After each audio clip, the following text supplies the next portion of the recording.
Cordial or you. Why is it that every time you guys pray, the devil appears to be stronger? I'm asking this because if you prayed yesterday, today you go to church again, it's the same prayer point. You are now going to pray again. You say, Father, every devil, every Satan, every demonic, and then when they finish, in fact, they even get stronger because the other you have to pray again shows that the stronger that devil has become. And I want to also go scriptural by saying that I do not really think that you are supposed to pray against the devil. No, there are even misconceptions. Satan, devil, issue, Ekwensu, I mean, all sorts of names. The way they translated, depending on your own region or your own religion or your own tradition. You know, whether you are Muslim, Christian, Yoruba, Hausa, Muslim, whatever. Now, why is it that you have to pray harder every time you go to church or mosque about Satan, about devil, about issue? Does he therefore not tell you something? I mean, again, this is for logical thinkers. In the Bible, do you not believe that God and Satan can never defeat each other? Or does it mean to you, if you have to pray either against Satan every time, asking God to kill Satan for you, does it not appear to you like maybe that Satan is even stronger than God? Again, all of these are functions of what you imagine, right? I'll come to something. Each time people go to pray, Muslims go to their pilgrimage. They pick stone and haul it at the wall. They call it shaitan. You have been stoning Satan for how many years? For how many years you've been stoning that Satan? Can you think about something? Okay, now, you go to redemption camp. You've been praying against the same Satan. You have been going to prayer city. MFM every time. That Satan never agree die.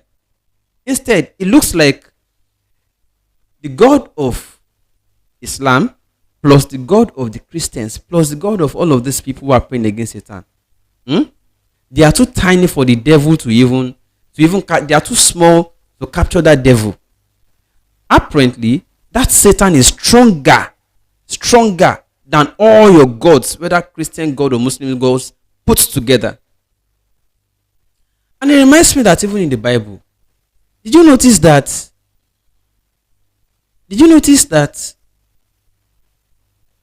God and Satan, they talk to one another? Thank you so much, Moses Uweme. You get it there on YouTube. Yeah. God and Satan walk hand in hand. They always talk to one another, to each other. And then they put you at the center of the equation, especially you who is praying that, God, please help me kill Satan. Send him away. I match Satan. God will now ask Satan, say, come on. This one is saying we should kill you. What did you do to him? Satan will now say, that one, no mind, make I just touch him small. It happened to Job in the Bible. It happened to Job. Satan was just going and say, That's as if that story was true. I know they did. But every allegedly they wrote in the Bible, if you want to assume they are all true. Okay, now it's the story of Job. Satan was going jejely on his own. God just called him, say, how far? Where did they go? So I'm just looking for who to devour again as usual. But they say, oh, now God even introduced Job matter to Satan. So you could say, behold, that's my servant Job.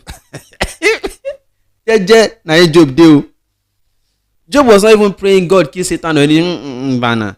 He was just doing his own normal thing. Like, yes, I'm supposed to do sacrifice to God, do give away, do this, do that, just be nice. It was just being nice. God then said, he is faithful. Go and let us. So that means the reward for being faithful is to be pushed to Satan. To go and,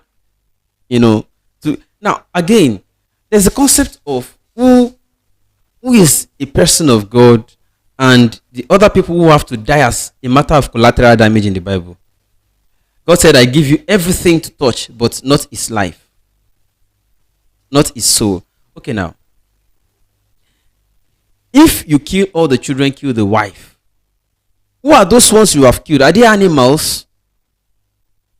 No, are they animals? Are they not human beings created by same God like Job? Why was the story centered around a person? And by the way, we didn't even meet Job here on earth. We didn't even meet Job on earth. That means Job eventually still died, and that Satan still did.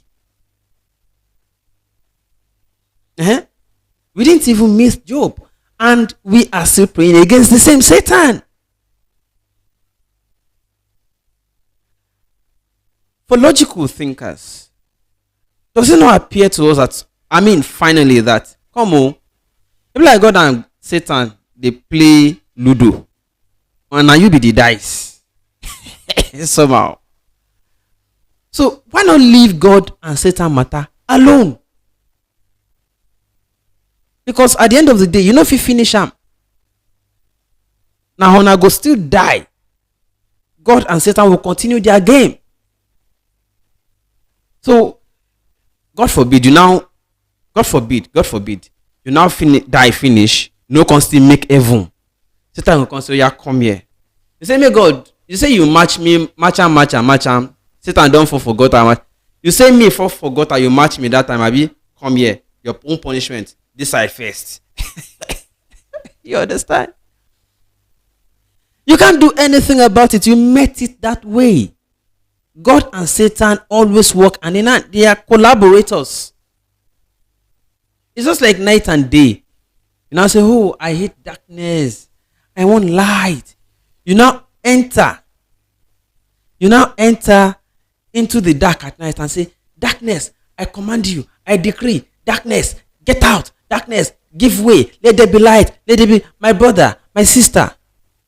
If you don't improvise your light, or your NEPA no bring light, there will be dark. It's nature. It's an arrangement between night and day. It is natural arrangement. You just can't do anything about that. If you like, call the name of Jesus tire. By the way, why did Jesus have to die? He came to this world to do what? Oh, to redeem people from sins, Abi. Oh, okay. Him and Satan still talk. Jesus still tells Satan. He didn't kill Satan. He said, no, thou shalt not tempt your Lord thy God. Now, for realm I have seen you. You shall not tempt me now. Come on. Don't do that. So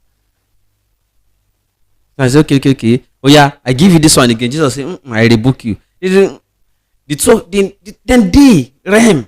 You not follow. You not did that realm. Jesus see opportunity to kill Satan and no kill him. They were just, throwing banters. Now, eventually, it was Jesus who still had to die. Oh, sorry, for sins. Which sin? And as the sins ended, we still have to redeem ourselves over and over again every Sunday with the blood again and again. Guys, come. Are we thinking? God so hated sins caused by Satan in the life of people who are already suffering that he had killed Sodom, he had perished Sodom and Gomorrah earlier. Used flood, heavy flooding, thick flooding to wipe people from the surface of during the time of Noah. He had caused, regions, nations against themselves. Usually they will say because of our sins. Okay. Now eventually, he had to introduce his son to come to earth. So, oh yeah, go ye into the world. I need you to go and die for the sins of people. I am no longer going to be perishing the world. Oh yeah, go and die for their sins. What would it take a God, a compassionate God, to just kill the Satan at once and let the world be at peace? No, I'm looking at the story.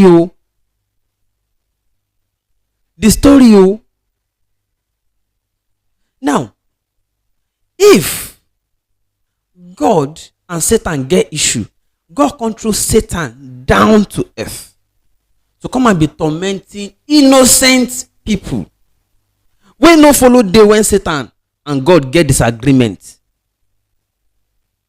No, Look at the stories now. Maybe am I missing the story? Maybe you should tell me the correct version. Somebody should type me the correct. God and Satan had disagreement in heaven, right? Heaven is believed to be somewhere above the sky, right? God angrily banished Satan to come to earth, to come and be tormenting. And that was the agreement between go here and be tormenting innocent human beings, make them suffer. And in the end, God will have his kingdom, Satan will still have his own. So God will now have those convinced by Satan, or those already punished by Satan, to still be taken into hellfire by Satan, who will still for onward torture and punishment by Satan. God will now take who again? Okay, yeah, and now I get the GOs, the bishops. They will now be the ones to go to heaven. They will be wearing white, singing hallelujah. Oh, I forgot. Some of them now wear black suit, red suit, and they are buying private jets, building mansions. Excuse me, let me say this.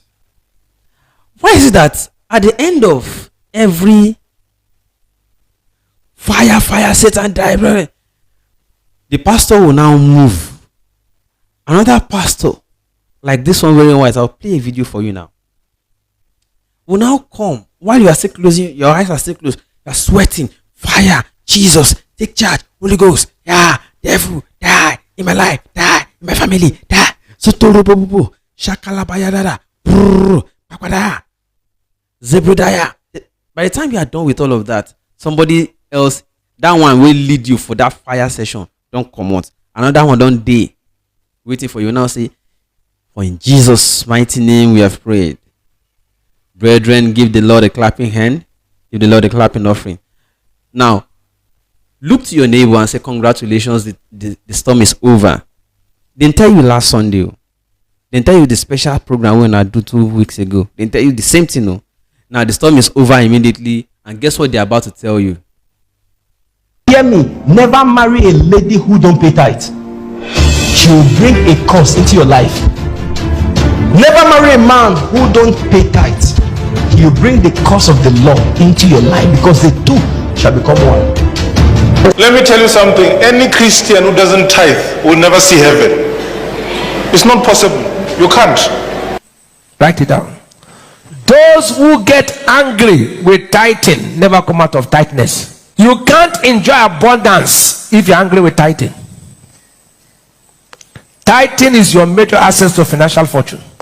If people are not tithing, their seed is not going to produce as much. They're not living under an open heaven. Because God says, I will open over you the heavens. There'll not be room enough to receive my blessings on your life. Only the tithe brings the blessings of heaven on people's lives financially. It's first fruit. God wants the first fruit. If you don't tithe, you can't eat here. I didn't say I won't feed you. I said you won't be able to receive anything that was fed. If you don't tithe, you can sit in a word and you will hear the message, but it won't transform your life. And it has nothing to do with me. The first practical term of the covenant of financial fortune is tithing. You know why Job could be touched? You know Job. Job was not a tither. Check all through Job. Job gave to the poor. He never gave tithe. Go and research. Because I know some people say, no, Job must have given tithe. Go and check. He didn't give tithe. Satan dealt with him. Make it clear to them. Anyone who is not paying his tithe is not going to heaven. Full stop. I hope you understand it now. At the end of your Satan die, fire, this is what they will bring to you. As you are opening your eyes, they tell you, Malachi 3:10, if you want God to open the windows of heaven, blah, blah, blah. And then you see all sorts of, all these ones. You see how many they are? You see how many they are? Breakthrough offering, thanksgiving offering, love offering. Like say, you know, they love yourselves before. Project offering. You get project for your house so you never do finish. You You get projects for your household. They didn't ask you to pray for that project to be completed from heaven and delivered here on earth. They ask you to contribute money. They have packaged envelopes for you. After you have finished sweating and saying Satan die, that will never die, by the way. Satan too stubborn. Gentlemen and ladies, I am not here to say don't go to church next Sunday. I'm not saying don't go to mosque. But the question is that same God they told us about, a loving God, is the one who will require you to provoke him with a Emefiele note, with Wazobia note, before he will feel bless you? And what is he blessing you with? The same note. Gentlemen and ladies, and I never see anything. No. Now we have to just start being logical. We just need to start being logical. I told you before how I lost a lady. Oh, did I lose her? No. How it ended that we didn't get to marry. The lady I was supposed to marry at first when I was during my youth service days. In Ibadan. Took me to a big redeemed church. They brought all this thing and gave us to pay offering and tithe and all that. It was a big church, a provincial headquarter. So the same way they gave me the offering, I was like, how much will I put in this ones now? I only have 200 naira on me for that day. Okay. And then I saw big men at the front of the church, those who had pounds, dollars, and all that. I'm like, they're not even going to count. Man will not even reach heaven. It will not even reach where the money is supposed to be, because they won't even count it among the one they pay. If the pastor usually lays hand on the total offering and pray on it at the end of everything, it will my own no go even for day. My own no go even day. Now all the pounds and tithes, all the big ones, because even your pastors recognize only those who are big men in the church. Honor, they'll say you should either go and join sanitation, go and join ushering department. If it's like get talent of singing, go and be singing. You must be the one to come early to church and prepare the church for the big men who are coming. So my offering no go reach. So I decided, since the offering is not going to have impact here, I read about Jesus Christ too. It's just like Gandhi said, I have read the Bible and I love the Christ, but I don't understand you Christians.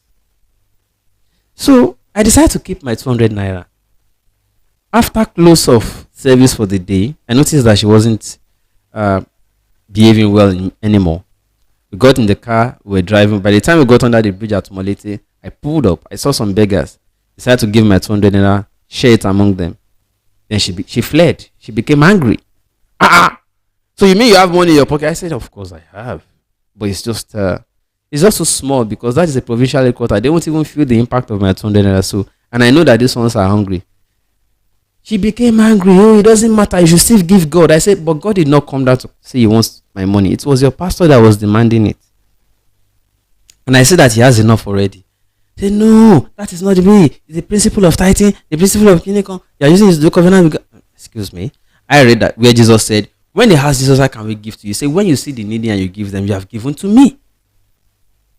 And then I asked her again, if you use a cup to take water from your house, and now run to Third Milan, like many people will drive from Lagos to Ota for service. Like say, do you know how many churches they would have passed and how many people need the money they are taking there?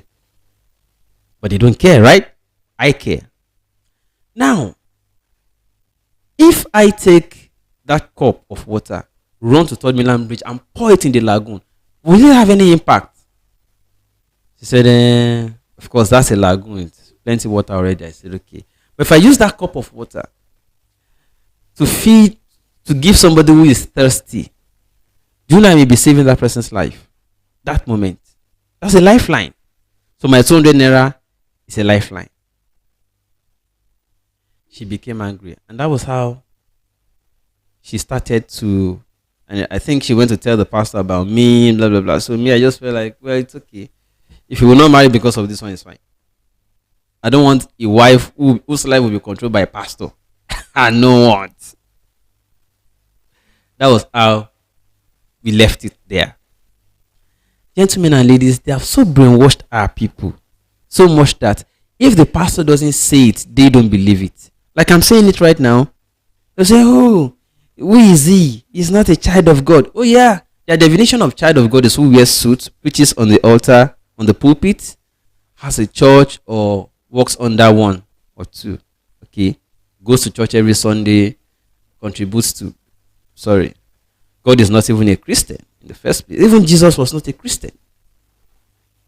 I'm very sure if Jesus reads the Bible we are reading today, if he reads that Bible, he could just hold it and say, Hayela. All this is when I write puts. I don't know about them. Because most of them are edited concoctions. Just to brainwash people. And then somebody is telling me that I should wait till Neyo, say, where is this coming from this evening? Take it easy, Shegun. When you die, you can ask all these questions. Better live your life as if it's all real and die to find out. Well, it is the same way those who wrote the Bible and brought the gospel should have left us to die and find out. But the manipulations of offering tithe and everything is just not adding up.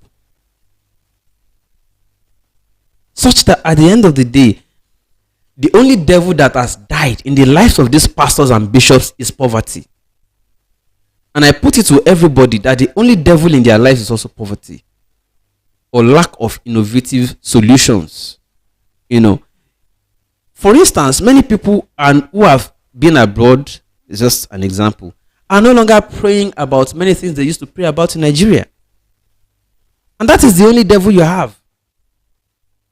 Somebody is sick, he has to pray that God, let me meet the doctor today when I get to Lasut. Let the doctor attend to me when I get to Lut. Because they have been sitting, no attention. They will pick number. Somebody will wake up 3:30 a.m. so as to be able to meet up by 6 a.m. to get one of the early numbers for doctor's appointments. At the end of the day, they will now say, oh, sorry, the doctor is not around today. The doctor says he's on leave or he went for conference, blah, blah, blah. They will be like, oh, God, and I pray though. So the next time the next day they give them, they have to fast and be praying that God let that doctor come. That is the devil. The devil is that the hospitals, for such person, the hospital has not enough doctors, such that they have to take number from 1 to 280 to see a doctor. The ratio of doctor to patient in Nigeria is so appalling that there is about the last thing they said 1 doctor to 500 patients is what we have in Nigeria today. Oh, that was even as far back as 2018. The statistic today I don't even know. Maybe it is 1 doctor to 1,500 patients. You are now praying against devil. That is the only devil you have. It is lack of infrastructure, lack of amenities, government not equipping the hospitals, not even paying doctors, or not paying them well, such that all your doctors have jackpot, escaped the country. That is the only devil such person has. Another devil is poverty. Oh, I don't get money and I want to write an exam. The devil right now in the life of many students at Unilag as we speak, Unilag, Uniben, Suka, so many, is because there's increase in tuition and most of them, their parents cannot afford. And then they ask you to come and take student loan. And what are the criteria to assess it? You don't have. You tried, you can't access it. You see what I'm saying? And you are praying against the devil. There's no other devil than the difficulties you have in your country.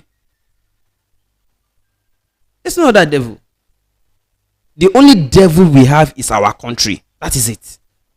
Our country has no provisions. The people you put in position of leadership are visionless. They can't even lead themselves well. They only know how to siphon, steal money.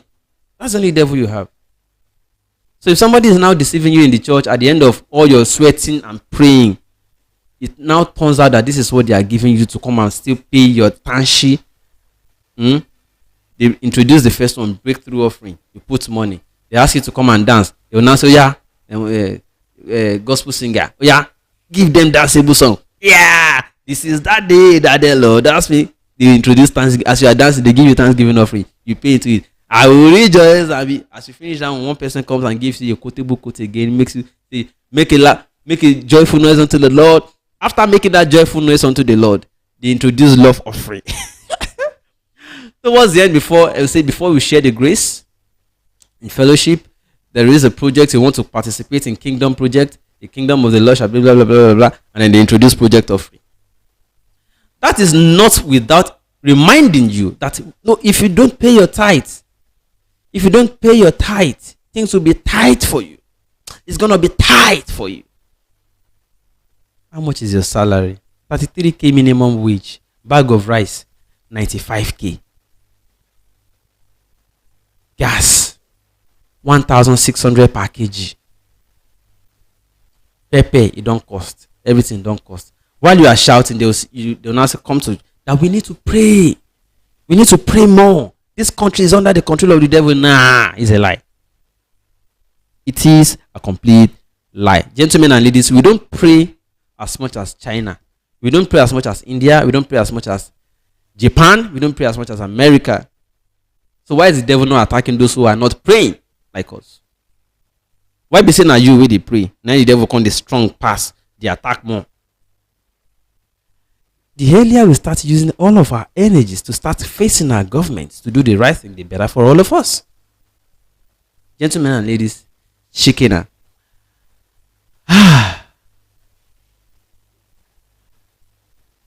Let's share the grace and fellowship. So one